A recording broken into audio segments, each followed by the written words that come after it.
Well, I have here a piece entitled International Peace and Goodwill, and it was written in July 1938 by Theosophist Peter Freeman.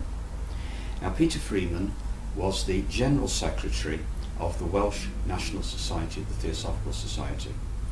He'd made several visits to Europe during the 1930s to provide documents for people who wished to come to Britain, and during the course of this he had visited Germany, Austria, Czechoslovakia and Italy.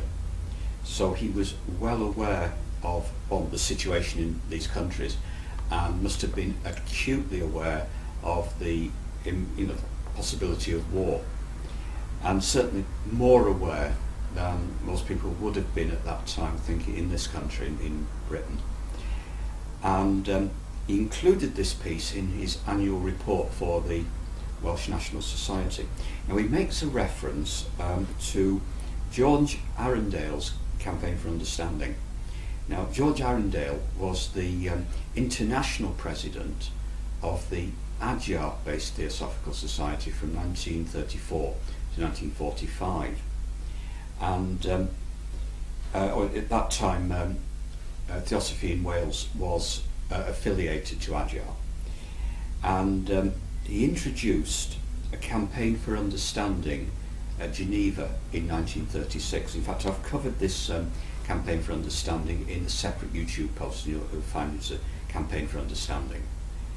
And it was taken up throughout the world by many Theosophists, and certainly Peter Freeman and George Arundale cannot have been the only people concerned about the possibility of war.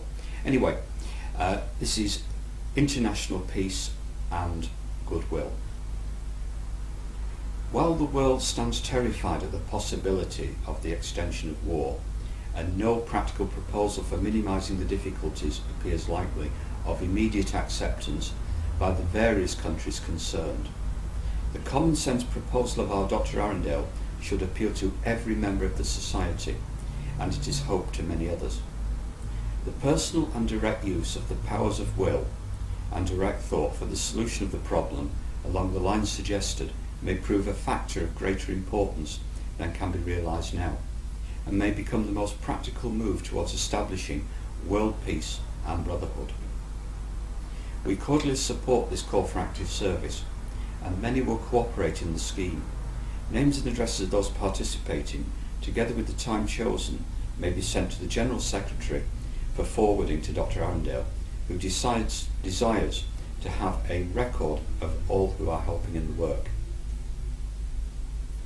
Now, this appeal came at a very difficult time.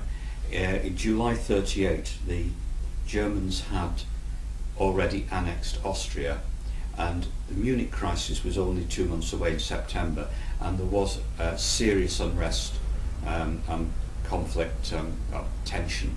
Well, there had been conflict in the Sudetenland, Czechoslovakia. So this was written against that background.